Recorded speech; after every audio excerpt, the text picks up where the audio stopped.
Good evening. Good evening, everyone. Welcome to tonight's broadcast. What we're going to do today is we're going to have a guest that I met in the comments in a video on Sanetta's channel. It was a video by Vocab Malone where he debated Tahuti. And Tahuti was, playing the role of someone who was trying to dispute the validity of the historical Jesus, and Vocab Malone was defending the fact that Jesus was a historical figure. So basically, from that debate, I made a comment, and another man, he goes by the name What's HATNIN. We can ask him if he goes by another name when he joins us. We just had some back and forth in the comments that was basically amicable. It wasn't anything contentious, and we just both agreed that we'd like to build tonight. So what we're going to do is we're going to build, and we're going to try to actually discuss what we talked about in the comments, since we all know that typing things in the comment section isn't the easiest thing to, get a resolution, since we all have thoughts that go beyond what we can type down. It's a lot easier if two men just speak, and if we can't be face to face, let's try to do it as close as we can to a face to face discussion, where we both can see each other, hear each other's points, give each other time to relay their point, and just go back and forth. And like I said, this is a build. This isn't a debate. Neither of us are prepared with books full of notes to try to one up the other on who's right. It's just a debate, that not a debate, but a discussion that we're going to have. And hopefully we can help other people in the community, because I'm sure some questions that I have for him and questions that he has for me may be questions that other people have. And if other people share, our opinions and our positions, then, maybe we can help somebody tonight. So that's the overall goal.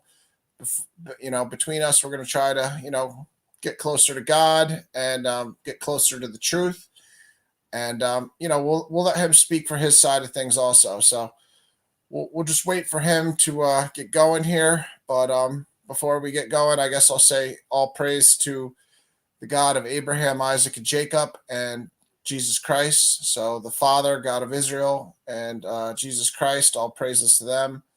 And maybe if we're blessed enough, the Spirit of the Lord will be with us while we're able to, have this discussion. So some very pertinent truth will come through, and maybe it'll strike one of our listeners' ears and hearts, and somebody will leave this discussion and become closer to Jesus Christ and the Father, God of Israel, the God of Abraham, Isaac, and Jacob. So that's my end goal. And from what I got so far from What's HATNIN, his goal is mainly to seek the truth. And he says he has been around the church, the Christian church, for his whole life, and he's in the Dominican Republic, and there's a lot of believers down there. And some of the main reasons he doesn't like the Bible, like I said, I'll let him speak for himself, but what he said in the comments was just the fact that the white slave master had a role in giving a lot of black people Christianity. So that's one of his positions that, like I said, me and him had in the comments a discussion about, and a disagreement basically. So I'll let him present his own position. I don't want him to speak for him. So let me just try to give him another reminder that we're on live now, and see if we can get him in the chat.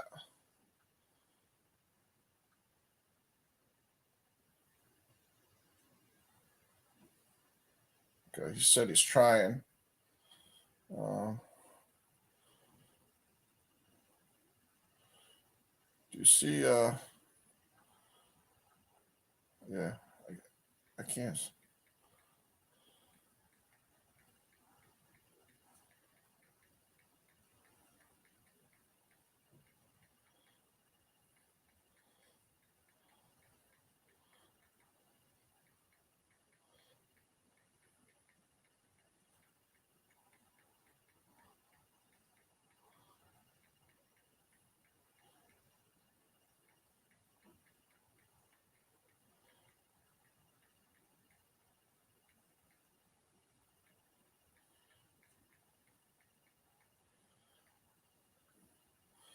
All right, I'm gonna try sending them the link again.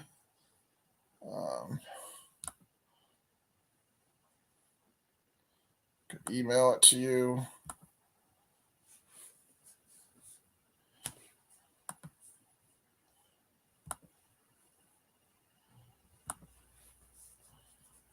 Just go to the live chat.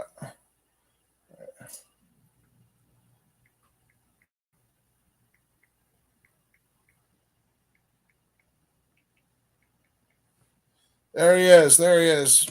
Just click the link if you can, and I'll try to get you in here. I'm new to this technology too, but you didn't miss anything. I just gave the introduction, giving the people the background of how this came about. So yeah, if you can just click that link in there, the StreamYard link. Hopefully that will get you in there. I'm waiting to see you pop up.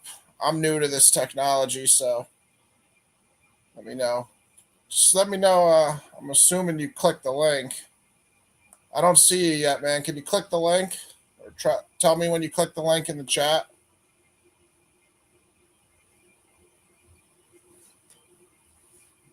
There you are. I see you, brother. All right. We're in business. Can you hear me? Yeah.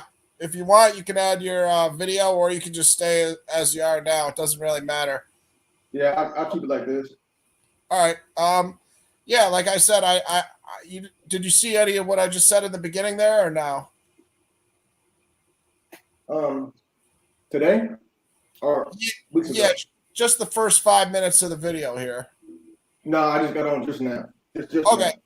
All right. Well, you didn't miss much. I was just killing time basically, and just letting people know that we met in the comments in Sonetta, and it was under the Vocab Malone Tahuti debate on if Jesus was historical.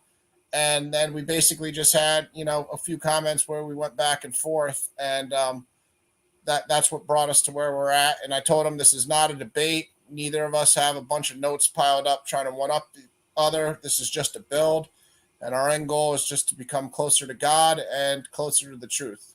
So you can have the floor now, and just kind of introduce yourself and how this discussion came about in your eyes. Yeah, like you said, we was just watching the debate between two guys who had a lot of information to share. The debate was about historical Jesus or not between Tahuti and Vocab Malone, and in the chat we had difference of how we view the world, and so we agreed to have a discussion rather than an argument or a debate. And I guess it'll be good to put it on the wood to see, where we come from, where we get our thoughts from, why we think the way we think. So next time you come across somebody like me, you might have a little more understanding of where we come from and why we say what we say and feel what we feel. I totally agree. And yeah, I just want to stress to anybody who does watch this that we are not debating. We are trying to build. And obviously, we're each going to present our positions and try to be persuasive in them. But we're not trying to one up each other. Neither of us are prepared with notebooks full of notes like, Hebrew Israelites on the corner that just go to scripture and want to prove the other person doesn't know the Bible or something. I'm coming from a Bible background where I'm going to use the Bible as some of my reasoning behind things. And obviously, you could speak for yourself, but I mean, from the chat, it seemed like you grew up around the church, but right now you don't have a specific religion. I mean, if you want to go ahead and describe where you're at, like philosophy wise, that'd be great. No doubt. Appreciate it. Yeah, I grew up like a typical Black man, deep in the church for a hell of years. Was always taught to believe until you get older and realize that knowing history is a lot more important than believing mythology. And so when I start putting the pieces together, about 6 years ago now, I started understanding that. I started getting the ability to see that to put the Bible in its proper perspective. It's not historic. It has history in it, but it's not historic. It's a belief system. And so I turn my belief, how do I say this? I stopped putting so much emphasis on believing and put more on knowing. And so, no, I don't have a particular religion or a particular belief system. I just deal with history and nature. All right. Yeah, no, I totally understand where you're coming from, because I had like almost the opposite journey, where the first 35 years of my life, I just believed in God, but I had no organized religion whatsoever. I hadn't been to church more than twice in my life. And that's just when I slept over at a friend's house and they dragged me there on a Sunday morning once or twice. So my parents, my mom was half Jewish and half Christian or Catholic on her father's side. And my dad was, Catholic. But for whatever reason, they didn't choose to put me and my sister into the church. And I'm going to be 39 in February here. And the first 35 years of my life, I didn't go to church, like I said, 2 times. And that was just being dragged by a friend. Unfortunately, I used to be more into the Egyptian faith. So I didn't, become a Kemet priest like Jabari or anything. But I read the Book of the Dead in college and was always intrigued by, the pyramids like everybody else. It's something that, we all think about how magnificent they are and, how were they built? And, that really draws people in. And I also shared where you're at now, thinking that Jesus Christ was just a mythological figure. And to my surprise, I couldn't have been more wrong, because I had experiences with, evil, unfortunately, that led me to good. And basically was being hunted by the devil for a few days. And I had no other options but to go to a church. And I went to that church. And later that night, my clocks changed from, the normal time. I had 2 clocks, one cable box that we all, flip the channel on, and an alarm clock in my room. And it was around 2 o'clock on the alarm clock. But when I looked at the cable box, obviously I just woke up, which wasn't a coincidence. God obviously woke me up for a reason. And I looked at the cable box and it said 7:47. So I looked at the cable box, the alarm clock, and it said 2 o'clock something. And I looked back at the cable box and I just realized that God was giving me the sign that I was asking for. Because like I said, for the 3 days prior, I was being hunted by the devil. And by being hunted by the devil, I mean, everything I watched on TV was satanic. I would go out to gas stations, stores. People would be acting strange. I would see strange cars on the road, police cars with their lights lighting up when they shouldn't be, and all sorts of things that, people, they'll label it that certain word that we're not going to get into because I don't want this video to be flagged. But the stuff they throw on, some of those rich celebrities and billionaires, that thing, I was really living that. So God showed me that sign, and then within the few days after, I was in a terrible spot again, and Jesus Christ saved me in the flesh. And Jesus Christ was a black man, not like his race matters, but that's just who he was accurately. And I've never had a doubt since. And I can only give Jesus Christ all the praise and honor, because he's the reason I'm still here, still breathing, and my soul is still got a chance to possibly make it to heaven. So we both had, we both shared where you're at now at some point in life. So I could definitely see your perspective.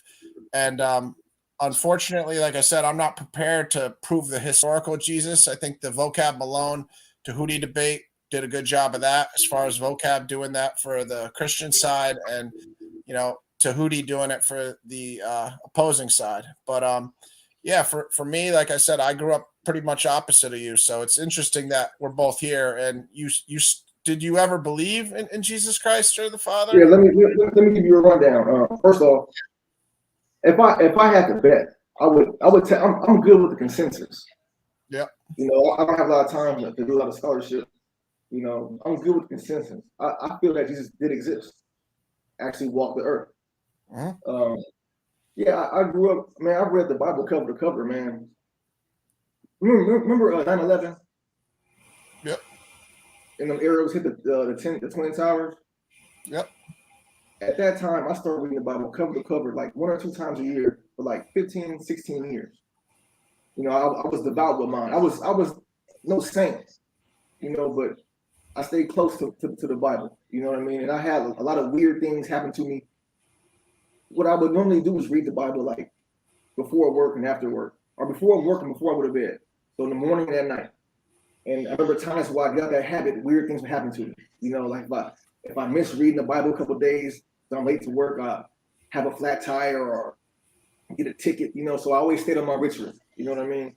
And so, yeah, I was real heavy, but, you know, information is information, you know what I mean?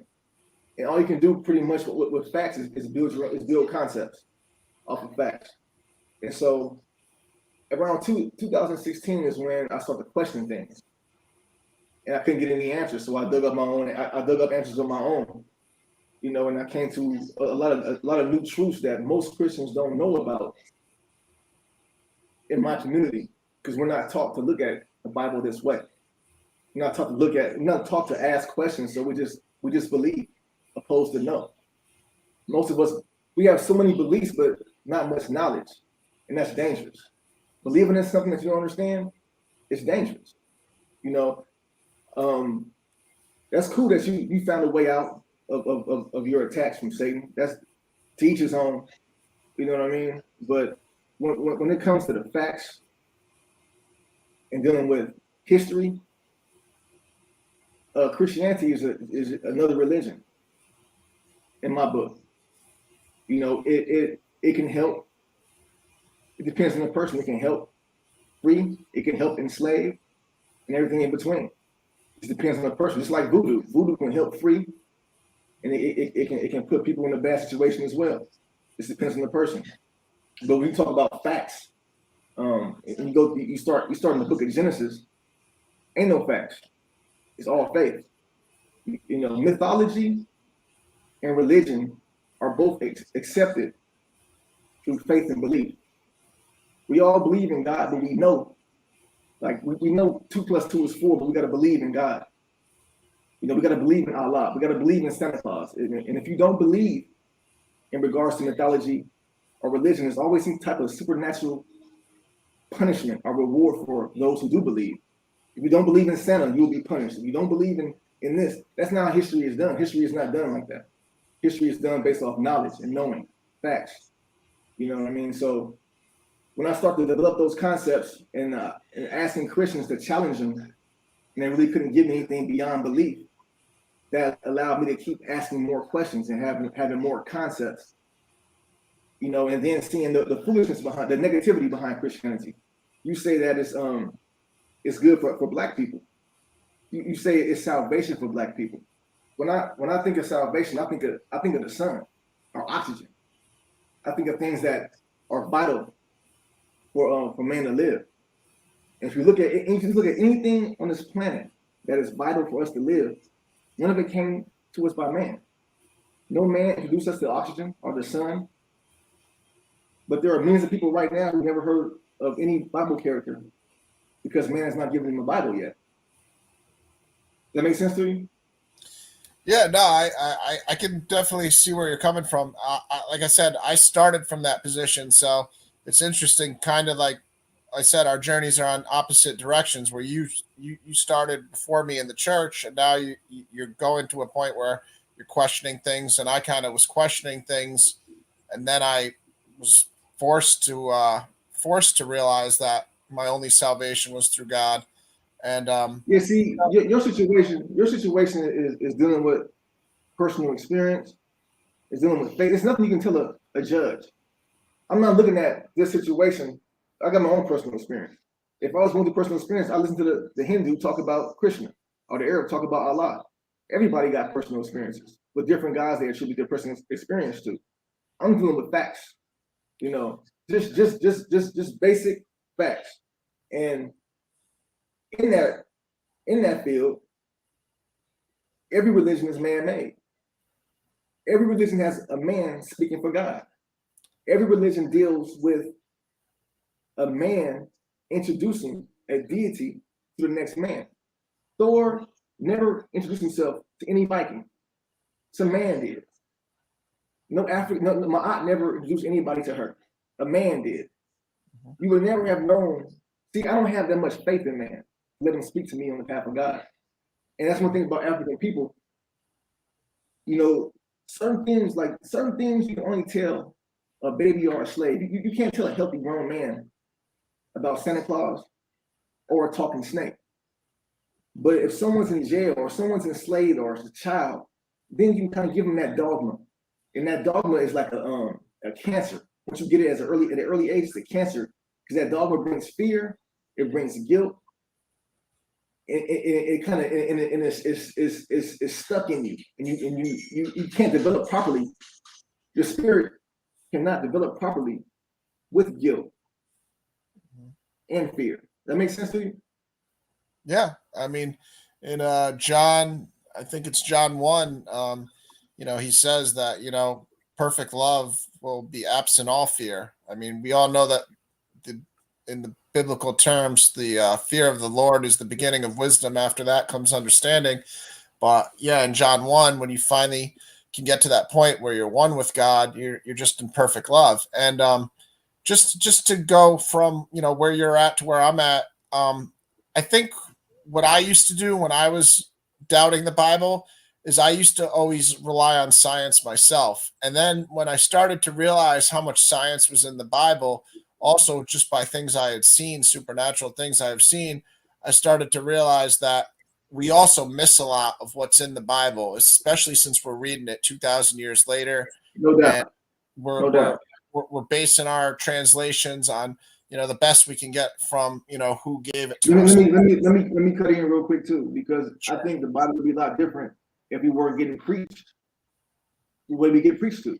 Certain preachers preach a certain way, and so your mindset is not even on the wisdom. A lot of wisdom in it, a lot of wisdom. You know what I mean? But if you think the snake really talked, or the lady came to this earth full grown from a man's rib, then you're not healthy enough to deal with the Bible. And most of us have been raised with a lot of these unhealthy mythologies that we're supposed to take as history.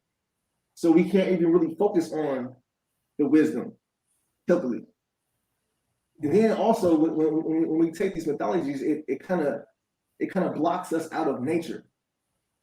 You know what I mean? It substitutes nature for man's theology or man's mythology. But you're right. It's a lot of wisdom in there. It's a lot of science in there.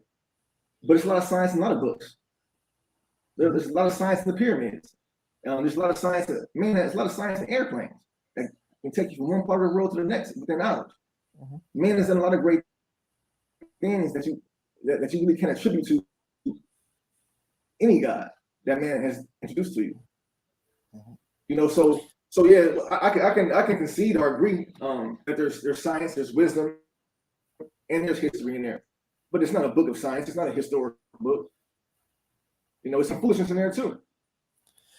Yeah, see, I don't agree with you, but I also see your point completely, because if somebody's going to try to dispute the Bible being credible, of course they can use things as Noah's Ark and say, how can a man fit every animal into the ark? And I don't have all the answers for that, but I could also say, well, if we were to go on a spaceship today and we were to bring all the DNA of animals, to go to Mars or whatever, I mean, some of us can see it from that perspective and say, okay, so maybe that is what they were trying to say through the writing, but we're not understanding it 2,000 years later.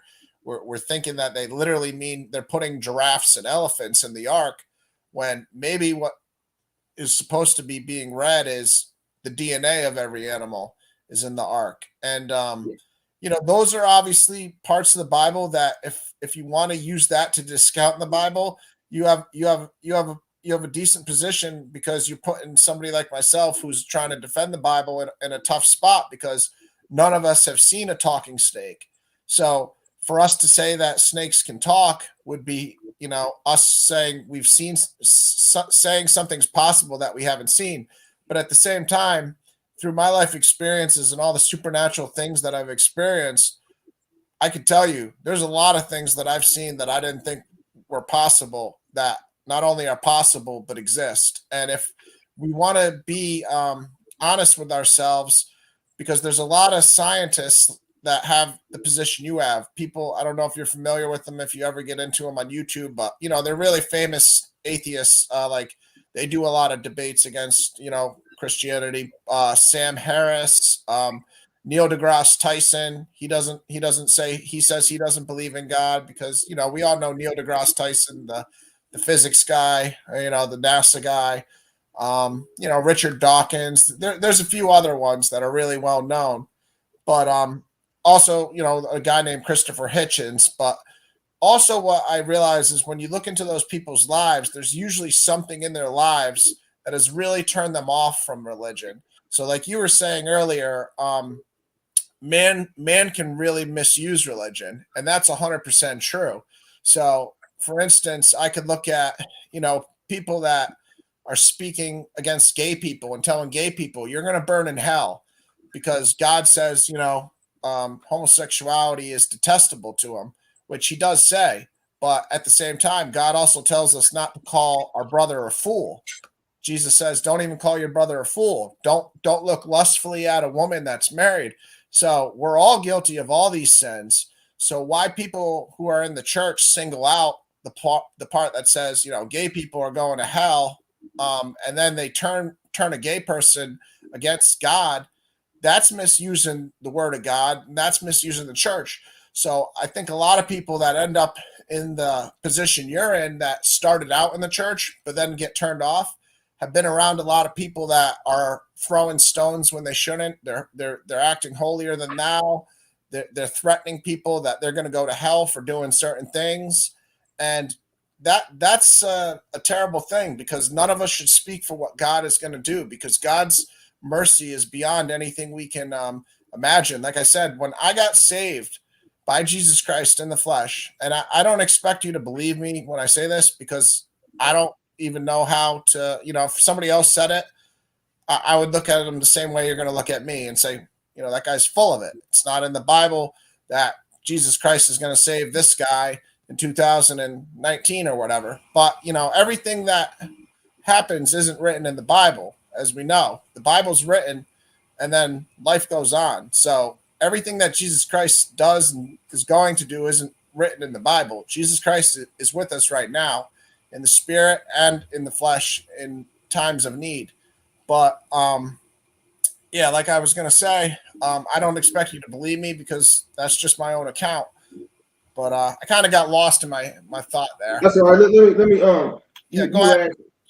You asked why do people tell gay folks that God hates them and they're going to hell?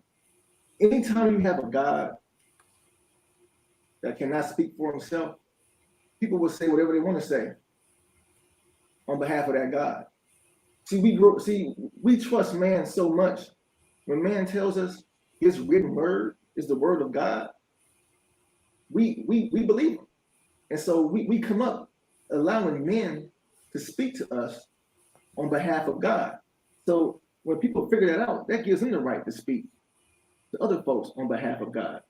You know what I mean? Like if a person you can have twin brothers, you can take that Bible and try to heal the world, and he can do everything in the Bible's. Everything he does can be in that Bible. His twin brother can take that same Bible and enslave the world, and everything he does to enslave the world is found in that Bible, because you have different men speaking on behalf of God. So that's why people can say that. I respect your personal experience. You know what I mean? I respect it because anybody living in turmoil, getting harassed like that needs to escape. You know what I'm saying? And to be a better person. I mean, it's better for you to do that than freak out and get yourself in trouble, with a mishap. So I respect that.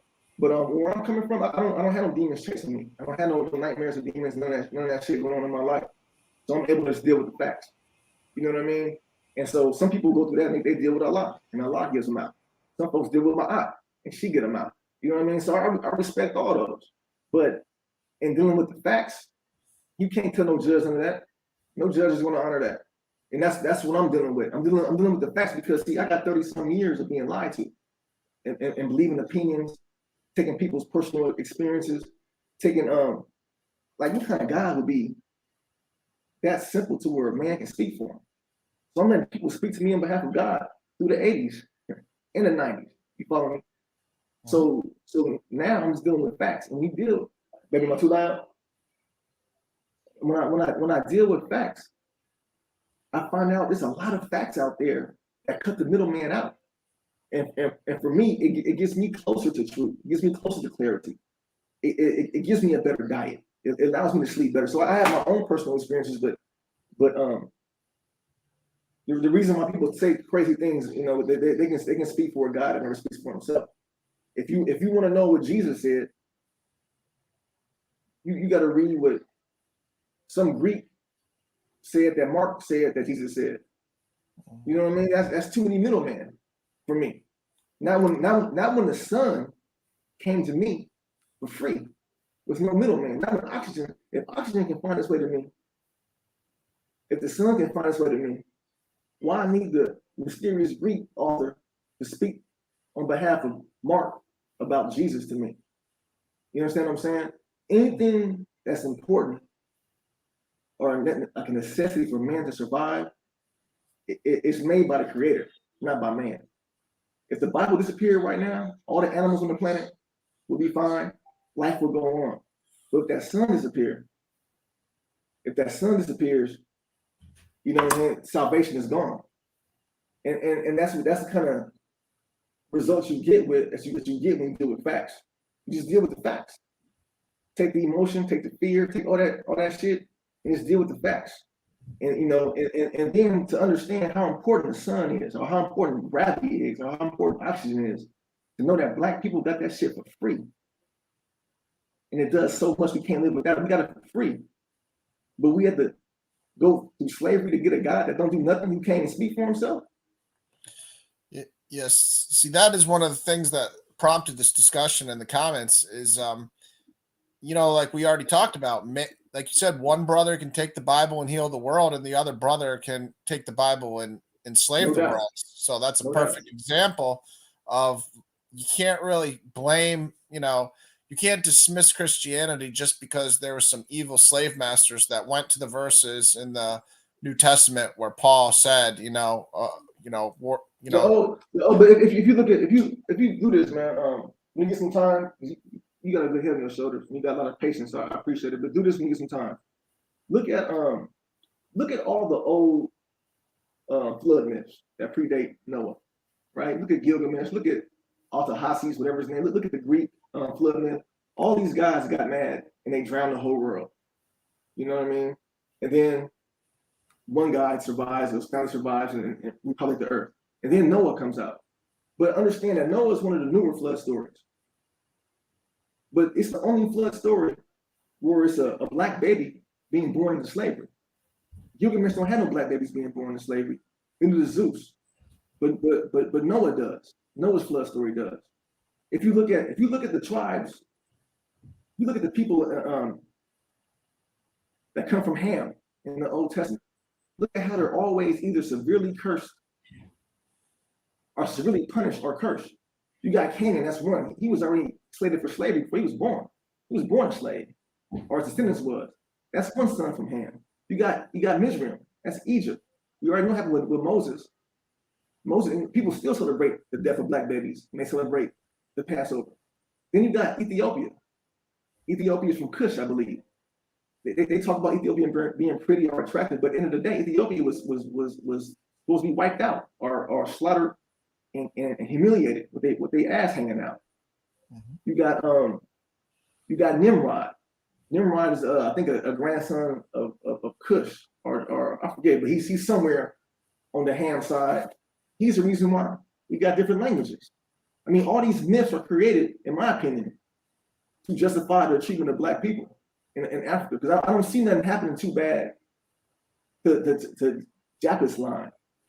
Israel line is chosen. I don't see too much divine genocide going on anybody else. And I know for a fact that these verses, these concepts was used in the 1600s when they came to West Africa. You look at King David and compare him to King Leopold. They're the same to me. They're the same, but we're not taught that. Yeah. See, you just said a lot, so we could get into a lot just from what you said. But I just was touching on Genesis last night, and they said Ham's children will be cursed because Noah was lying naked, and he was telling his other two brothers, Shem and Japheth, to go look at his father, and they backed in backwards to cover him up, and that's where God explained Ham would Noah said Ham would be enslaved, his descendants would be enslaved. But we got to be careful when we look at things, because for some reason, I mean, I understand it because black people have been through so much in this country, but black people really look at the Bible sometimes through just a racial lens, like just how you were just like I'm. For some reason, in my life, I don't look at white, terrible things that have happened to white people, and really, it doesn't enrage my soul. Like black people are way more unified and get triggered more by that. If there was a bunch of white people that got killed by Stalin in Russia, it doesn't really, I don't even think about it. So, you know what I mean? I don't relate to that type of anger, which I should be angry about any injustice, and I am. But it doesn't. It's not really anger. It's like we've been taught something, and this has been right in front of our face the whole time. But like I told you earlier, we both agreed upon how the preacher or how the Bible is taught, and how you're looking at things totally different than what's actually in there. So we've been praying to a God that's been pretty much shitting on black people from the Old Testament.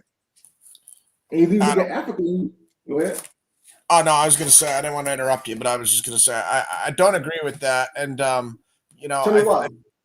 Tell me why. First and foremost, like I said, when Jesus Christ saved me, he was black. So for us to think that the God of the Bible is singling out black people is just crazy, because not to say your position's crazy, but just God's nature is kindness, justice, righteousness, and fairness. I mean, God, if I go to the Blue Letter Bible, or you could do this yourself and just Google, does God show favoritism? There's more than 20 verses where it says God does not show favoritism, and it's just an over, I'm sorry, bro. You say God is merciful. We have to just kind of interject at some point, otherwise we're not really building. Yeah. So go ahead. Yeah, so you say God is merciful and understanding and just, but God drowned a world full of pregnant women and gave the devil a court date. So the devil is the enemy, but the fetus in the woman's body, he drowned that. That to me, that's mythology, bro. To be honest with you, that doesn't display that's evil to me. The devil wouldn't even do that. You know what I'm saying? So when you say that God is just, to me, if God had a problem with the devil, he would drown the devil, not the 6-month-old baby. Which one are you what situation are you talking about there? You said that God is just, he's fair, he's merciful, right? Yeah. I'm telling you that he flooded the whole world. He killed pets, he killed puppies, he killed babies, he killed pregnant women, but he didn't do nothing to the devil. That's not true, because when God flooded the world, what he was doing is he was getting rid of wickedness. Because one thing that we're all aware of is that when man or beings get too much power, that they will start to corrupt. And what was happening when God did the flood, according to Genesis, was people weren't listening to God. So it's hard even for even the babies, even the babies. Well, you got to think, if you were God. And I'm going to answer your question here, but I'm going to answer it by giving you a thought process that I give to people when they say, why doesn't God stop little kids from getting killed today? Why doesn't God save the 3-year-old that has cancer? Why does that happen? And I say to them, well, what's more important, the 1 to 99 years or 100 years that human beings live on this life, or eternity? Like, if you were God and you had to ensure somebody's, safety and well-being, and you were going to make sure that they were good for eternity after this small, 1 to 99 years in a human body, would that answer your question of This if a this is what 3-year-old drowned and died and no they were saved for no eternity, would that God still be cruel? no this is why I say the Bible is bad for black folks, because it messes with our scope of reality. Death is real. Heaven is a mythological concept. There's no evidence of heaven. So when a 3-year-old dies, that ain't nothing good about that. Oh, she's in a better place. How you know? I'm just grabbing my charger real quick. Sorry. That's cool. So Go you all right.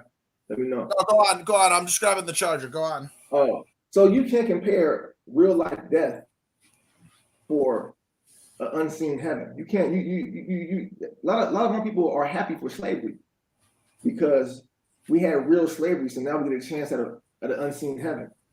That's not how reality works. We don't know what happens when you die. You don't know. There's no evidence of a heaven. The heaven concept don't even start with Christianity. You know what I mean? So the 3-year-old kid dying, it's just a bad situation. It's not like she's going to heaven or he going to heaven, and God made it happen. That's nah. The thing is, if God is merciful, I don't think any merciful person would drown all the puppies and pregnant women that He created. Well, that's what I'm at. Well, that's what I'm asking you. I'm saying if you were God and you were going to save those puppies and those people that you drowned for eternity, but you drowned them on earth in this life, would that still be you being merciful, or would that be being cruel? Just try to answer that question. Right, and yeah, I see what you're saying. If what you're saying was based on facts, I would agree with you. What's the big deal of dying right now if you can live forever with me? Yeah, I would ride with that. But half of your equation is mythology. The other half is real. Death is real, but sitting next to God, that Bible God, that's mythology. So that's kind of dangerous when you put in equations and you make decisions, and half of the equation is built off mythology, versus reality. You know what I mean? Yeah. Can you still hear me all right? If I leave the computer, you can hear me all right? Yeah. Okay. Where I base my information on is a lot different than a lot of people's. I mean, I've lived a lot of supernatural things. Like I said, I'm sure any one of us, if they had Jesus Christ save them in the flesh, they would start to believe in the Bible too. But not only that, I've had human beings that I thought were human beings that turned out to be angels. And when I say they turned out to be angels, I mean I sat down with them, like talked to them, and it was revealed to me through telepathic communication and my 5 senses, seeing things, hearing things on the radio. Just it was made very clear they were angels.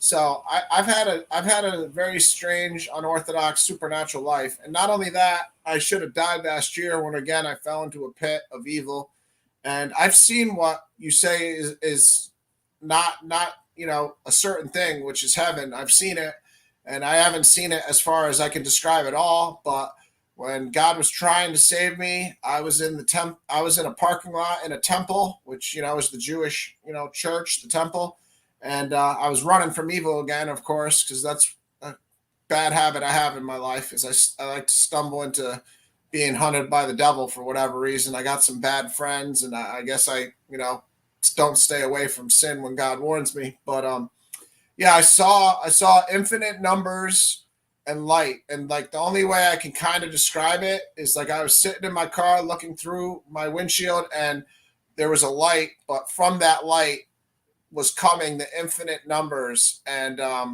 it was just infinite numbers, and it was white light, and I was just praying to Jesus and the Father, and there were 2 separate sources of the numbers, one for Jesus, one for the Father. And I mean, it would even got to the point where, I wasn't worthy. Obviously, I'm still here talking to you, but God didn't leave me. I was a fool and left him. And immediately when I left him, supernatural things on the other side were happening. I mean, I had evil, there's darkness. Let me ask you this. If you never would have seen a Bible ever in your life, what would you have done? Well, like I said, I hadn't read one word of the Bible until. No, but like I'm talking about, never seen the Bible, never heard of none of the characters. No man has ever told you nothing about Jesus. Like, for example, we live in the middle of a jungle somewhere in Mhm. Argentina somewhere. Like, you never heard of the Bible. There's millions of people who are like this. Never heard of the Bible, never heard of Jesus, never heard none of that stuff. What would you Yep. have done? How would you have Well, found Jesus? this is good because this is like exactly why we're having this build is because I used to have that same question for Christians. I remember in college I was depressed and a kid was a born again Christian, and I went to him and I asked these same questions and he couldn't answer those questions for me, and it turned me away from the faith. So now that I'm in the faith, I'm glad you're asking that question because I had the same question. It's obviously a logical, good thought. And in the Bible, Jesus says a verse. He says, "Those who are not against us are for us."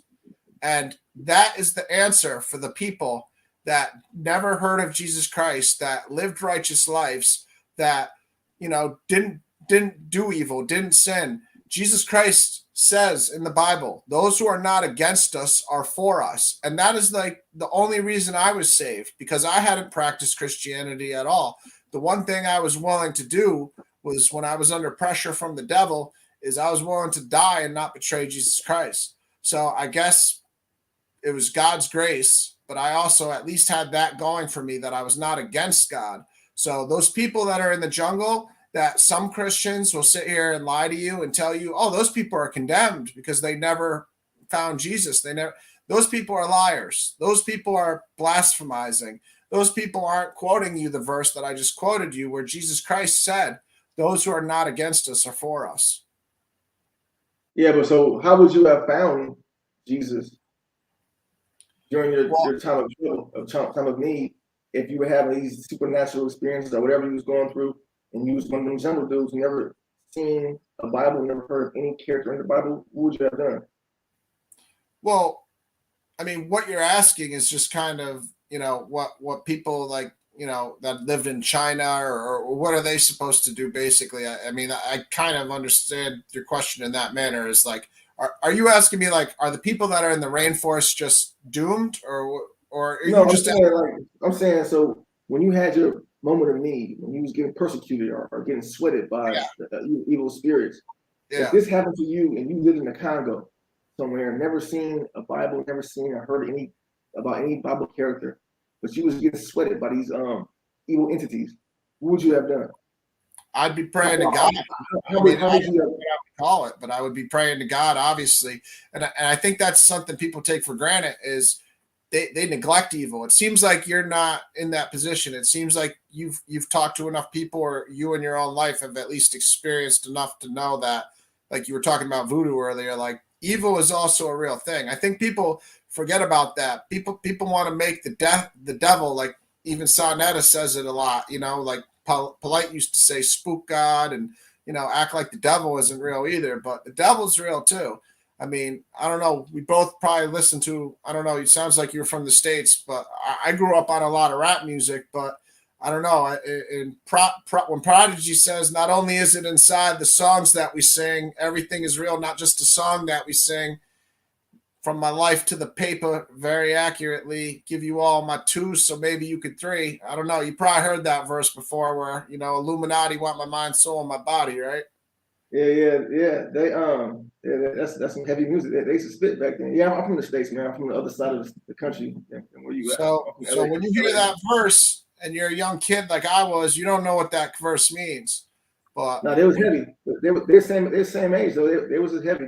But yeah, it's some, when you grow up, and if you slip a couple times, you you'll start to find out. realize there's a lot in that verse, that there's a lot there. Just from what I said right there's some things that I could get into, but I'm not going to get into because we're neither here nor there, and we're just trying to concentrate on what is good. But evil is an element. The devil is real, and that's where Egyptian faith is based upon. And that's what's so sad, is I was that lost that I was trying to think that Egypt was where salvation was. And that's why the story of the Bible begins in Egypt, because God heard his people crying for help, and he said, I'm going to get these people away from the darkness, because that's what the Egyptian faith is. The Egyptian faith, if you look up the Kemet symbol, it's an owl, and that's representing the demon idol Moloch.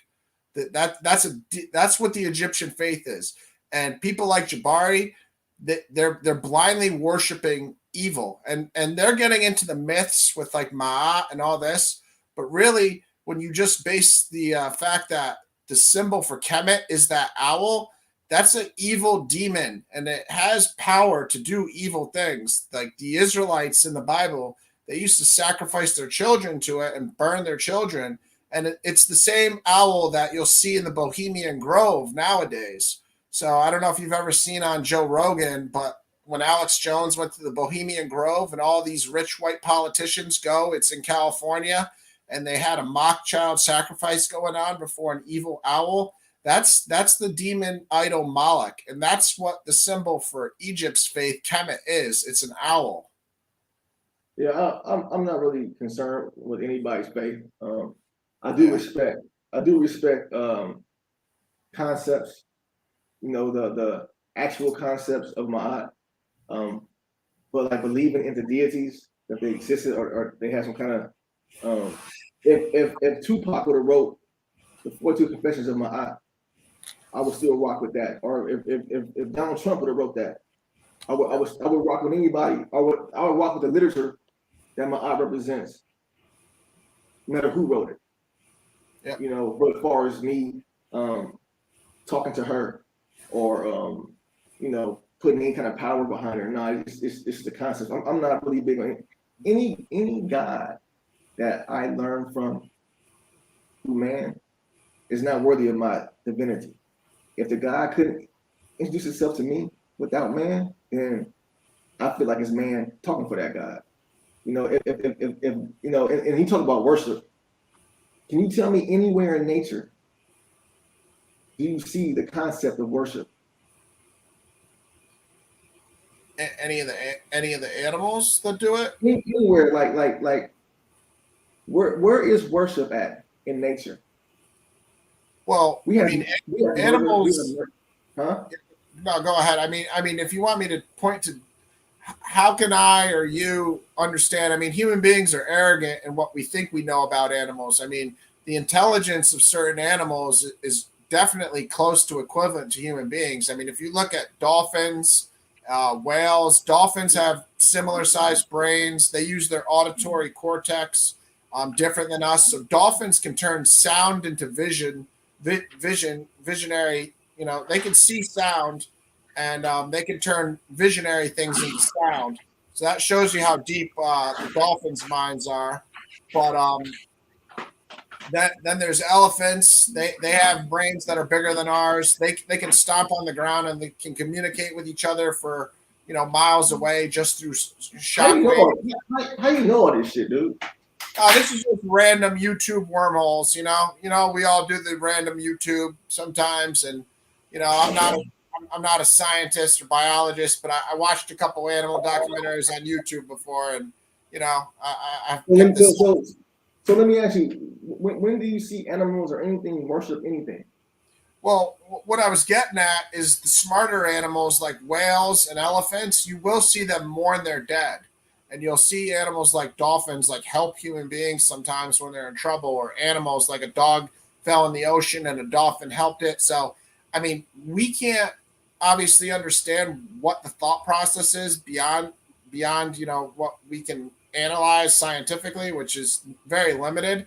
So it's really hard for us to, and plus human beings, the main thing that separates us is our ability to make technology, because we have two hands, which I don't, because I broke my neck 8 years ago. So I got one and a half hands now. But, I still got it. But as you can see, it ain't very useful for me. But don't crash your car and get paralyzed from the neck down. Moral of that story. But animals don't have two hands, so they can't be building altars, and they can't be creating crosses and doing. So it's really hard for us to understand if they're worshiping. But the fact that they mourn their dead, I mean, that's pretty significant to say that animals also have spirit, and they're not just living a meaningless life. But this is the type of conversation that we're all just kind of guessing on. So it's kind of hard for. I understand your point. You're saying faith is unique to human beings. How come the trees and every other animal exists fine without it? So what your question is very valid. It's saying, how come everything else exists without something, but we as human beings need it? And my only answer would be, we as human beings need it because we are more aware than the other species, at least to the extent that we have had God walk the earth. Jesus Christ walked the earth. We have had God create the nation of Israel. And the reason me and you are more alike than we're different is I'm the same as you as far as all these other religions and myths. I don't believe them. So for me or anybody that believes in the Bible to act like they can't understand your position is just complete hypocrisy, because our positions are the same essentially, except I believe with all my heart and soul in the one faith. So I totally understand where you're coming from, because I don't put any value in any of the other religions. Why I put value in the religion that I put my value in is because I've been saved by the God literally in the flesh. I've prayed to the God and I've seen supernatural things. As you keep saying to me, why do I need to believe in a God that needs another man to tell me about it? You don't need me to tell you about God. You need to believe in your heart and pray to God and just be able to pick up on the signs. He may have given you signs that you just haven't picked up on. And if you get to the point where you get very close to God, like I have been and around angels, let me tell you, it's like it is in the Old Testament, where you're filled with fear too, because you're around something so righteous that the slightest thing that you do wrong is satanic. So there's no gray area. So that's what I can also tell you, why God isn't just around us all the time, is because there's no gray area. You're either with God or you're Satan. So God doesn't want us to condemn ourselves and be around us and have to be killing people, because people don't realize how quick they can become satanic if they're around an angel or something. I mean, I've experienced this around angels, where I'm sitting around the angel and next thing I know, the song on the radio is talking about the devil and Satan. And that's the angel telling me in a kind way, like, what you just did was evil. Or the angel has Frank's Red Hot sauce showing me I'm on red on the electromagnetic spectrum, which we exist on. So, like I said, science and religion are very intertwined. So when an angel is showing me, one time the angel had orange juice to show me I was orange. So, I mean, I've had this encounter. I've encountered this angel probably 5 times. The first time I met him, I didn't know he was an angel. The second time I met him, I didn't know he was an angel. You know how he came to me? He came to me as a guy that talked kind of with a lisp that most people would ignore. And he had a skin condition like psoriasis or whatever that most people wouldn't want to even shake his hand because the skin condition. So God sends people like that to us that most people will ignore. And many times those will be the angels that he sent to us. So I guarantee if you start, actively trying to seek God, and you're able to accept more subtle signs, you won't need anybody like me to tell you. What I do all the time is I take my Bible and I open it up to a random page. And I'll tell you what, you're not supposed to test God, obviously, and ask God for a sign. But when I open my Bible up to a random page, and it's a 1,254 page book, but I open it up to a certain page just when I'm in a certain state of mind, God is pretty direct with me and has told me more times than I can count exactly what I was going through and where I was wrong and what I needed to do. So that's one thing you can attempt, but don't do it as if you're demanding a sign from God, because we know we're not supposed to do that. But I'm sorry, I just went on a tangent. You can go ahead. Cool. Yeah, I've done that several times too. I got, like I said, I got a lot of years reading the Bible. I read it, from Genesis to Revelations, or I might read it from the way they tailor read it in the Bible, like back and forth, different book to book, or randomly at times, just like you say, just open it up and read, go from there. I've done that, but yeah, we on different sides of the fence, and different lifestyles, I guess, different experiences. Because I'm in a position where I can afford to look at it through the facts. Just give me the facts. And I always thought that Noah existed. I thought when I was reading the Old Testament, I was reading something written by Moses, but the facts say otherwise. So if Moses didn't write it, who wrote it? That's what interests me. That's my side. As far as the spiritual side, that's a little personal for me, but I wouldn't have the leisure to look at this through this lens if I wasn't spiritually intact. I would have, I wouldn't have the time and the bandwidth to look at things like this. So I take advantage of it, and look at the facts. And then the more facts I get, the more I see that there is no need for a middleman. There's no need for a book. There's no need for any of it. I mean, if you're healthy, those things can help. They can be tools to help you move and groove, but there's no need for them. And it's funny too, man. Once you start dealing with it on my side, your diet changes. Kind of women you like or you prefer changes. Your responsibility as a human changes. Your patience for folks from different races and different backgrounds changes. It's cool. It's cool to look at the facts, and not, for me anyway, to not get caught up on it, because I know that there's a million people with a similar story like yours, but the only difference they have than you is that they deal with Allah. It was Allah that saved them. I know it's a bunch of folks with the same story. You know what I mean? Or a similar story that has to be respected, has to be listened to. You know what I mean? And be thankful that people have found good in these religions. But dealing with the facts is we've been lied to. Any people who's been on this earth for thousands of years and they find their God from a man, even Europeans. I mean, Europeans been shit on by Christians way before Africans were. You know what I mean? All through Europe. And so, yeah, it's and I never thought of it because I was always focused on the mythology. I was always thankful for the mythology, thankful for this, thankful for that. You know what I mean? So, it's each his own. Well, everybody got. What's that? No. I understand. Sorry, I wasn't trying to cut you off. Go ahead. Sorry. Everybody got a certain set of circumstances that they, got to deal with. They got to use the tools that they feel is best for them. But you can go ahead, man, and close it up, man. It's getting late for me. I'm an hour ahead of you out here. All right. Yeah. I mean, I wish we had, like I said, gotten into things a little more. I mean, the only thing I wanted to ask you, just because at the end here we're talking about mythology, I did want to get into like just basic questions. Like, do you think Jesus Christ was a real person? Did he exist? Yeah. I think he was. I think I look at Tupac. I think I look at him like a Tupac, like a rebel.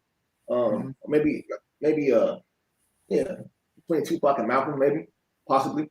But is he the route to heaven? There's no evidence anywhere on the planet saying he's the route to heaven. He's just a guy who motivated his people. You know what I mean? Other than that, I don't see anything factual about him. All right. Well, totally disagree with what you said there as far as is he the route to heaven or not, because to me, he is the route to heaven because... Yeah, look what you've been through, though. I mean, if I went through what you went through, I would say the same thing. But, yeah, I mean, when you're praying for your soul, man, and you're around a bunch of those people that aren't people, but they're people. Yeah, I've heard about those. I got buddies who had similar stories. It wasn't Jesus that saved them, but they had the same type of stories. But we talking about history. There's nothing. See, you won't mention anything in history. You'll mention your personal experience, but you can't give me anything factual. Anything I can tell a judge. Well, I could. I mean, I could. That's why I was asking about Jesus. I mean, where do people think the nation of Israel came from? I mean, the Bible is the story of nation of Israel. When people are saying it's mythology and are saying there's no proof, like there's a country right in the middle of the globe called Israel, and you won't find the origin of Israel besides the story of the Bible. So exactly, if God left the country as evidence that he did lead a people from slavery. That's not how you do that. It's not a must have. Did Adam exist? No. Did the snake talk? No. Did Eve come to this earth full grown and skip childhood? No. No. Did Noah happen? No. Was there Noah existed 4,500 years ago, right? Let's dig into Noah real quick. Noah existed 4,500 years ago. They said he was 900 years old. There's no mention of the time in the Bible No, If you take the generations, you take the generations that they go through in Genesis, and you look at the timeline, it's about what 2500 BC when Noah was walking around, according to the Bible. If you look at the timeline, they give us the generation when something allowed. yeah, I don't agree. I don't agree when people do that because It's in you've the read Bible, the bro. Bible. No, I mean I've read the Bible. You've read the Bible, and you could get a timeline from Abraham because the genealogy of Jesus tells you 14 generations from Abraham to David, and then 14 from David to Jesus. It's like 400 years up. It goes to Noah.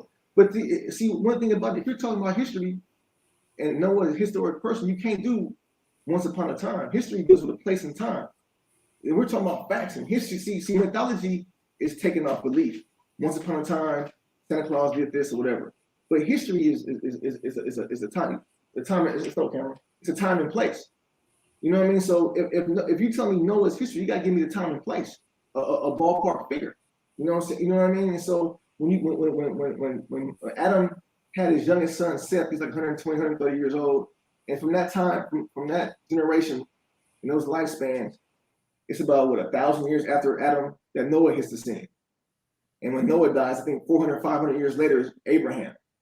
You know what I'm saying? So based on the timeline, around 2500 BC, we got 900-year-old men walking around. Yeah, but I want to just like I said, I understand what you're doing there. You're making a timeline, but and I know in the Bible it doesn't say a timeline. It doesn't say 2500 BC. It just says he lived 900 years. He lived 900 years. So I get where you're going there, but I wouldn't put it at 2500 BC at all. But the other question I asked you when you went to Noah was, how did Israel become about? Because to me, the story of the Bible is the story of the nation of Israel. So if we're saying God is mythology, then we have to explain why there's a nation of Israel. No, explaining Israel has nothing to do with God. God, explaining God explains God. You can't explain Israel, then all of a sudden God exists. That's like explaining Arabia and saying Allah exists. No, that's for the believer, not the knower. The knower is not going to move like that. The believer will take anything he get. The North Pole is here, so Santa exists. Because the kid wants to believe in Santa. But a grown person, just because the North Pole exists, don't mean that Santa exists. So I don't know how Israel came about, but it didn't come through Noah and Abraham. I know that. That's mythology. That's mythology. I mean, none of us were there, so it's really hard for us to say. Right, or we can say the evidence that supports it. You know what I mean? So we can't. So that's what the professionals say. There's no evidence supporting Noah. Therefore, there's no evidence supporting him. Well, what you mentioned was other like I'm familiar with it too. The tale of Gilgamesh. I mean, if there's the same story being told through different cultures, I mean that's kind of giving the story of Noah validity, isn't it? No, sir. Because Bigfoot, they got a story of Bigfoot in Europe, and they got a story of Bigfoot in LA. I don't mean Bigfoot is real. And the thing is, Gilgamesh was written as a mythology. It wasn't written to be historic. It was written as myth. And the one before it was written as myth. It wasn't written to be real. You know what I'm saying? And so if the Bible is supposed to be inspired by God, why are the authors copying the stories of man? If God inspired the author to write about Noah, who inspired the man to write about Gilgamesh 1,000 years earlier? So no, myth begets myth. Myths come from myths. And different societies alter myths to fit their society as time goes on. Like you can look at Cinderella. She might have a pumpkin, she might have a Cadillac. Who knows what she's gonna be driving, depending on what culture tells the story. But no, that doesn't give it validity. It's just another myth. Gilgamesh was not written. For example, baby Sargon, when Sargon I think predates Moses by like 1,000 years. When Sargon was a baby, this is mythology, he was put in a basket to float down a river to escape a wrath of an angry king. Just like Moses was 1,000 years later. That's mythology. You know what I'm saying? And we're not taught. We're taught to believe. So we don't look at things like this. You know what I mean? And so, no, I don't know how Israel came here, but and then you look at the Greeks. people who have the oldest Bibles. You know what I mean? To me, the Israel story sounds more like the Greek story, to me, in my opinion. But this is not a fact. This is my opinion. I don't like outside the Bible. I don't know about any Israelites killing nation after nation after nation. But I do know the Greeks did that. I do know the Greeks was slaughter. Go ahead. No. I mean, that's one thing in your comments that I definitely thought we should get into, but like you said, the time's kind of running low for yourself. I could talk longer, but if you're an hour ahead of me and you got work or whatever you got to do, I understand. And we Yeah, can always. I got 10 more minutes, man. I want to be nice and fresh on my Friday, but yeah, go ahead. What you gonna say about? Well, what I was going to say is, like I said, if a bunch of white people died in Russia, I wouldn't care at all. But black people definitely are more triggered by, other black people that have been killed than a white person is. So I can't totally relate because, like I said, if Stalin killed a bunch of white people, I think it's wrong. And this is not triggering me. I mean, I always known that my people got the Bible from slave masters. That wasn't the reason why I stepped out. The reason, the ultimate reason was information. And then when I realized that Moses didn't write anything, and I couldn't be told who actually wrote the Old Testament, that's when I started. I knew that the slave master, I wasn't tripping on slave master giving me I take the truth from anybody. If the slave master say 2 + 2 is 4, I'll take it. I'm not saying that's right though. I'm not saying that's right to get your God from slave master. That's foolishness too. I was just a believer. But when I realized that what we read in the first 5 books was not written by Moses, that's when I start to go on my own journey and looking at this. So it wasn't slavery, it wasn't that. But when I realized that we've been lied to, and I start to look at like how silly am I to talk to a God that talked to the slave master first, that made it worse, but that wasn't my initial reason.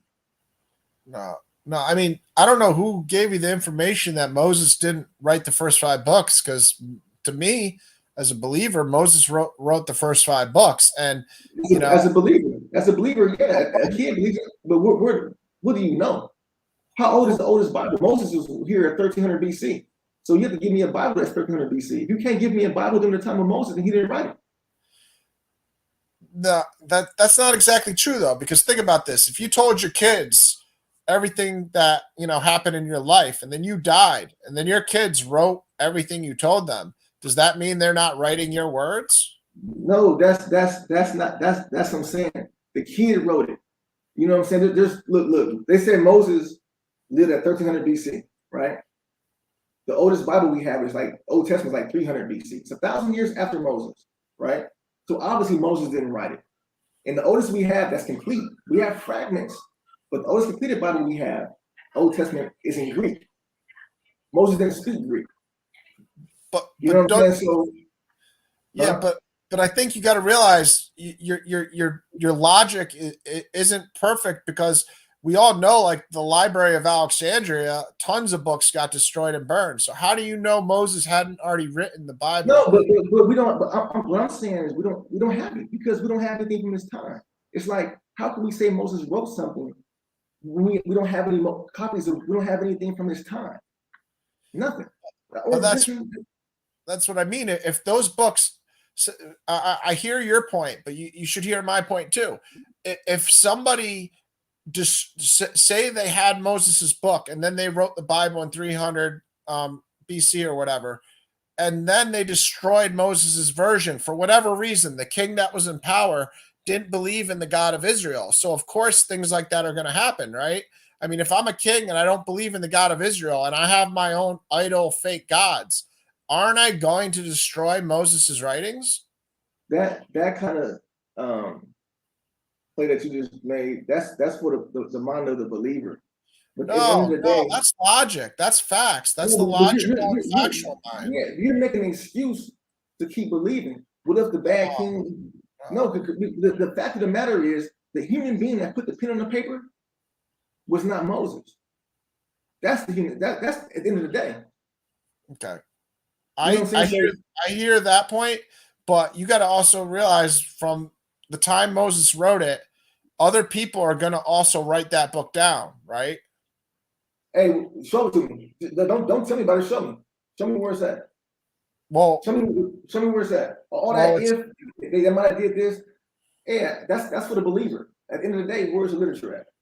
Where's it at? If you can't show me the literature, why are we talking about it? See, I'm talking about what we have. See, the believer, you have the right as a believer to if this, then that, yada yada yada. But as a one who desires to know, we're not doing that. Where's the literature at? Don't have it. Okay, who wrote it? It's in Greek. Okay, obviously it wasn't Moses. 1,000 years later, a different language. It wasn't Moses. Matter of fact, if you look at the census on Moses, he's not even a real person. The majority of scholars say Moses didn't even exist, or he's a legend. He's somebody who might have existed, but it's not. History ain't 100.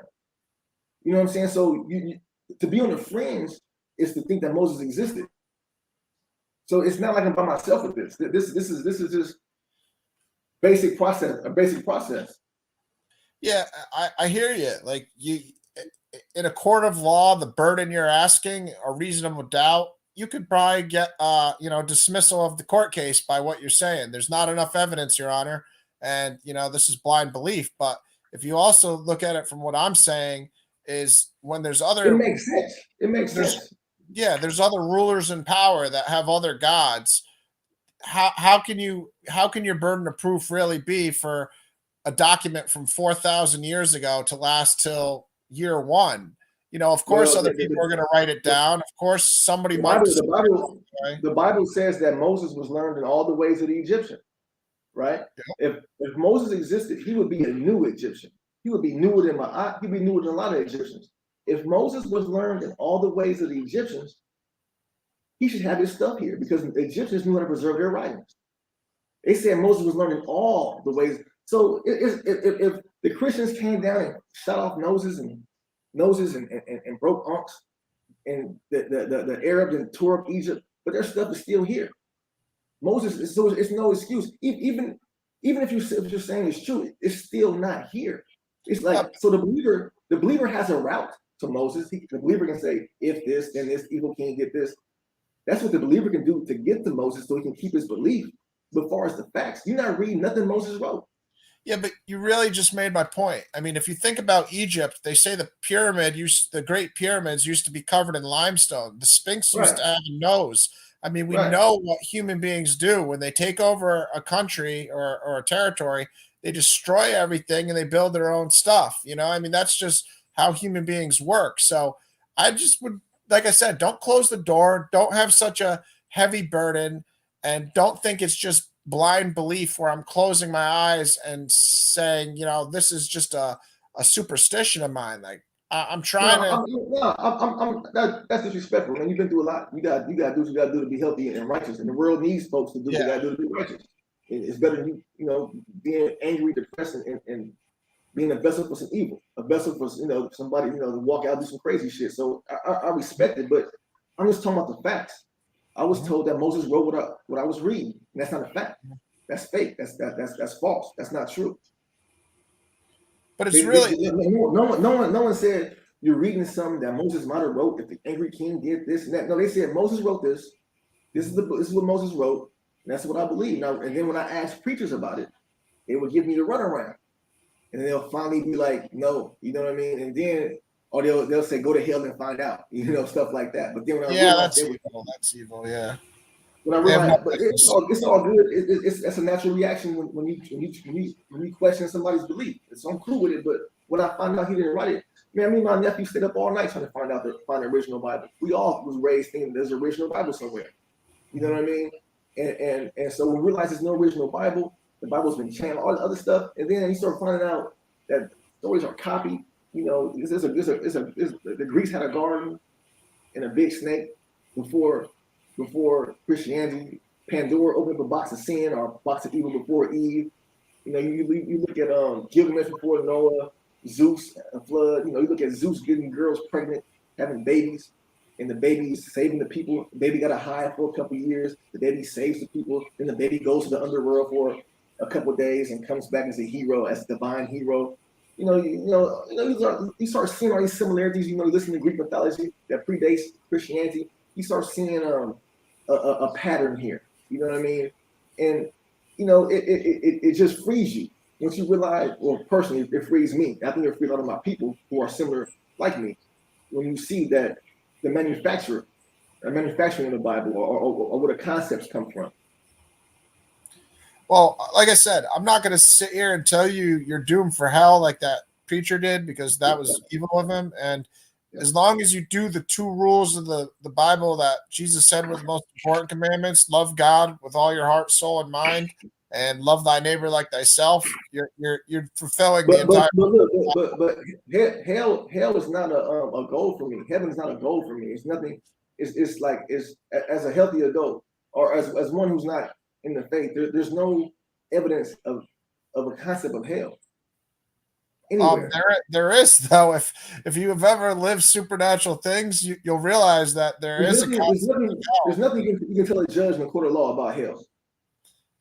Listen, I mean, it's pretty obvious in a lot of movies and music. If you pay attention to it, I'm not the only person that have been through certain things, but I mean, basically, if you just, I don't know exactly what hell is, and I don't know exactly what heaven is, so I can't sit here and tell you.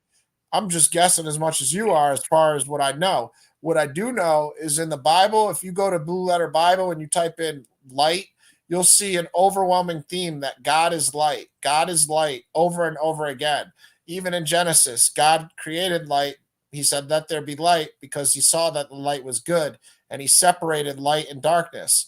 So what I can tell you from what I know is that there's such thing as darkness and shadows.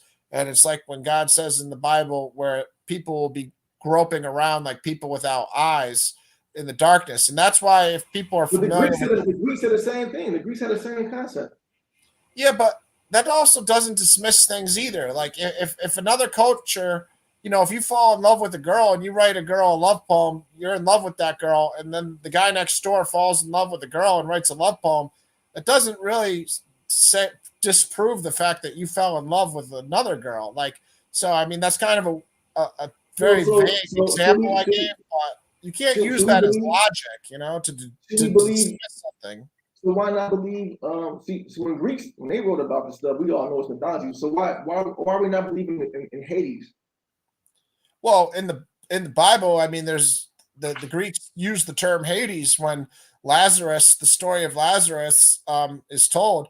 The rich man that didn't give to the poor beggar Lazarus, the rich man was in Hades, and that's the actual word they use in the Bible. So, like I said, I mean, none of us. I'm not going to sit here and tell you, hey, heaven's got all this. They got unlimited food and water and all this stuff. I don't know what's in heaven besides as much as you do. But what I do know is that God is light. I know that God controls the numbers. And if you look at how, like you were talking about in nature, how things exist and do they have faith and so forth, I'm not sure of that. And none of us can be sure of that. But you can see mathematics as far as, being the foundation of a lot of creation. I mean, the Fibonacci sequence that is used in certain plants and, seashells and just shapes, shapes. But, God is light and hell has darkness. And as you were talking about the sun, I mean, there's tons of different stars in the sky, and they say there's infinite numbers of planets, and they all have so many suns around them. I mean, we were taught growing up there's 9 planets and 1 sun, and then the older you get, you find out now these physicists and NASA people are telling us there's billions of planets and billions of suns, and so information changes. Like I know because I'm 30, about to be 39. When you were growing up, you probably heard there's 9 planets and 1 sun, and now that you Google it, the physicists will tell you no, there's billions of planets and billions of suns. So in a million years, everything that we think we know scientifically is going to change. So to sit here and say that we're constricted by the laws of physics that we know today is just going to be proved folly, as it's been proven folly over and over again over time when human beings think they know something. If somebody 1,000 years ago could see people talking on the screen across different part of the world, so we making progress, but until that time, until the information changes, it is what it is. They think of some literature from Moses, and I'll rock with them, but I can't get Greek literature and pretend that it's written by Moses or pretend it's written by God. The Gospels were written in Greek, and so God's language is Greek. You know what I mean? Like, but it's Sorry. The only thing I want to say is just that's the nation that was in control. Like I said, like when a nation takes control, they're of course going to write something in their language. So I mean, doesn't that make Okay, sense? I agree. Okay, so the Gospels came in Greek because the Greek man wrote it. I mean, that makes sense, but that's nothing divine about that. Well, what is divine is when you get to the point where I'm at, where you've lived so many supernatural things, and you've had experiences with God Himself, you've had experiences with angels, you've seen light, you've seen numbers, you see signs all the time. You open your Bible and you hear stuff, or you'll see something on the television, or you just you got to really pay attention to things. Sound is very important.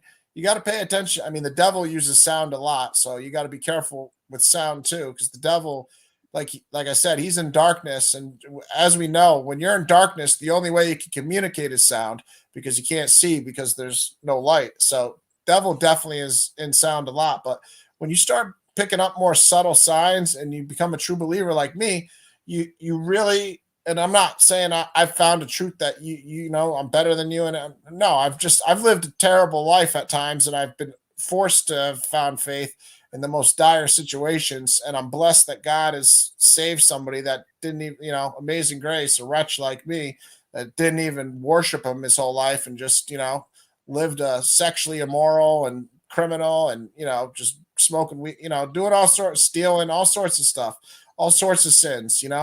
So I'm just blessed that God saved me. But when you get to that point, you trust that God, if He can do one thing, He can control what's in that Holy Bible. When I was saved by Jesus, and there was an angel there protecting me in that place I was in, the angel told me, because I was reading the book of Psalms and I thought it was the Bible. I said, "Oh, I'm reading the Bible." He goes, "That's not the Bible." He goes, "The Bible is the Holy Bible." And he told me to pray without the letters F, G, P, and K. So I don't know if, like you said, the English language, the Greek language is not the true origin of where, we came from as far as the Hebrew faith. Um, I don't know. He told me not to pray with those letters. So when I was praying, and the way he told me not to pray with those letters was, he wasn't saying don't pray with those letters. He was making certain sounds, and obviously telepathically telling me these things. So communication is way different than we think. When you're around like supernatural beings, they're not going to be talking. They're going to be telepathically communicating with you, and they're going to be using sound, and just you'll feel things without even them saying words. And communication is just way different than we do right now, because what we're doing is primitive. But yeah, I just trust that God can maintain His Holy Bible when He can. So when I hear the arguments like you're making, that this guy got it, the slave master got it, this guy got it, I trust that God doesn't allow people to change the Bible, and I don't just trust it, I'm sure of it. That's what believers say. That's what a lot of my uncles say, that they trust. Yeah, we talking oranges and bananas, man, because everything you're going to give me is based on faith and personal experience. You know what I mean? And I'm going to give you facts. You know what I mean? And that's just what it comes down to. You have your personal experience, and you just trust God will keep the Greek Bible right, or whatever, or whoever has the Bible, he'll take care of it. But that's not where I'm at with mine. You know what I mean? If you said, man, you know what, there's a Bible here, that predates this, that was written by this and had these words in it, that's what I'll look up. You know what I mean? But just I hope I think God will take care of it. Yeah, man, But I did that through the 80s and the 90s. but sorry, I know you got to get out of here, but one last thing is just what you're saying. You can see that I can see what you're saying, but also think, like, just because something's older, like you're saying, you want it to predate this, predate that doesn't mean doesn't mean it's right. If we go back to older documents on science, they're going to be wrong. So sometimes the way I look at it, God did what He did when He sent Jesus Christ, the time He sent Him, so that people could write it down. He did it because the Roman Empire was conquering that part of the world, and the so information. you tell me why God did something. Why he can't tell me? Why you tell me why God did something? Why you can't tell? Why he can't tell me? Well, I mean, God definitely could tell you. I mean, there's scripture in the Bible but God didn't write the Bible. Let God tell me why. Let God, but don't worry about telling me why He did it. Don't give me no scripture, because I don't need Paul to tell me why God. Let God tell me why God did. Yeah. When God can speak for himself, when Thor can speak for himself, you know what I mean? When Zeus can speak for any god that man has introduced to you, when they can speak for themselves, then I know. But as far as you or somebody speaking for Thor or somebody speaking for my I don't need that. I don't need a God that's that simple in the brain to where dude can speak for him or somebody can write for him. Let him tell me, like he told you. Well, like I said, we don't hear from I've only heard from God in really dire times because I'm a sinner and I live in sin all the time. Most people, God doesn't go near them because, like I said, God's righteousness is insanely perfect to the point that According to you guys to speak for him. But like I said, I'm waiting for him to tell me how perfect he is, how righteous he is. but he's staying away from you for your own good because he is righteous Let, and let, perfect, and you're living in a let him, state where like things you're saying are literally what you don't want it to be, but it is satanic when you question God. I'm not saying you're a devil worshiper, but when you're around God in the physical form, if you're saying things you're saying, like I had God visit me in the spirit before, and I questioned God when he was giving me advice through the spirit, and God immediately left me and immediately left me. And the first things I said when he immediately left me were, I know nothing, I know nothing. And the first things I said were, Jesus and the Father are God, because I was sitting on my bed looking up and the Spirit was trying to warn me of the disaster I was about to get into in a week. And I didn't listen and I ended up in the disaster. But the second I thought God was telling me not to do something, don't let somebody control your mind in a way. And I questioned it like in my head, like just a normal thought process, which isn't normal when you're around God. You should be listening to God. But I was being satanic and the spirit immediately left me. So you're asking for God to do something that doesn't make any sense because you don't realize that you questioning God's even existence is satanic. So why would God go around satanic? I'm not questioning God's existence. I'm Yeah. questioning Bible God's existence. It's a big difference. I'm questioning Bible God's existence. Well, This don't have nothing to do with this conversation. Has nothing to do with God. We talking about Bible God. okay. The one Well, who created. I mean, as long as you believe in God, one day Jesus Christ will be the gate to the Father, and you will realize that Yeah, Jesus and the Father are God. that's why I spent years telling folks the same thing. But yeah, this don't have nothing to do with God. You know, we talking about Bible God, the one God who needs man to speak for him, the God who can't be like the Son and just get to us without man. You know, the God who relies on man to write, the God who relies on you know on literature, and just like Krishna. Krishna thought it'd be a good idea too to use books, you know, to get to his people. Allah did the same thing. He thought it'd be the best thing he could do is let somebody write about him. Every God takes the same method, you know. But I'm not talking about those guys, you know. So I'm not questioning God or something that you would consider God. I'm talking about Bible God.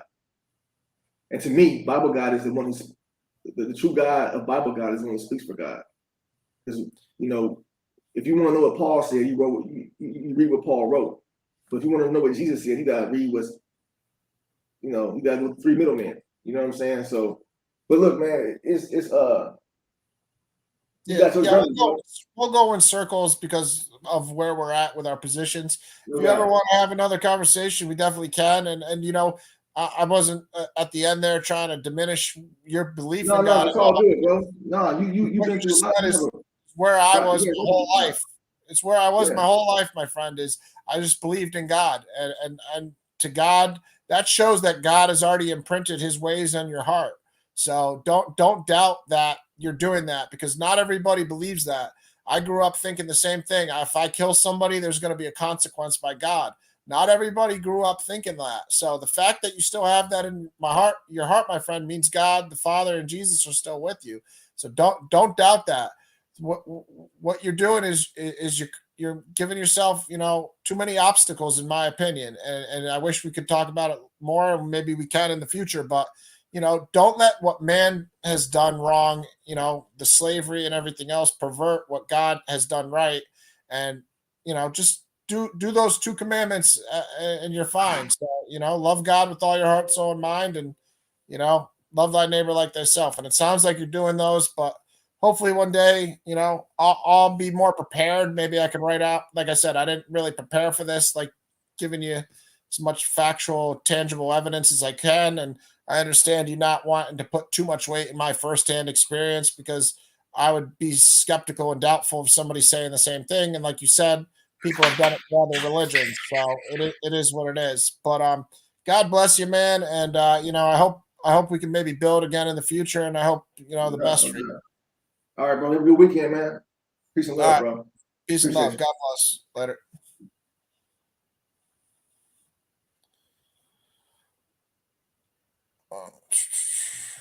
Uh, that was an excellent show, and I'm not going to speak because he just left, and it's not fair for me to go on a tangent. So I just want to thank everybody who watched, and hopefully somebody who watched learned something from this, and maybe we'll get a chance to build in the future with him. So really nice guy, and glad we had the time to speak because I learned some things, and I hope I at least gave him some other information that he might weigh in the future too. So thank you for watching, and God bless.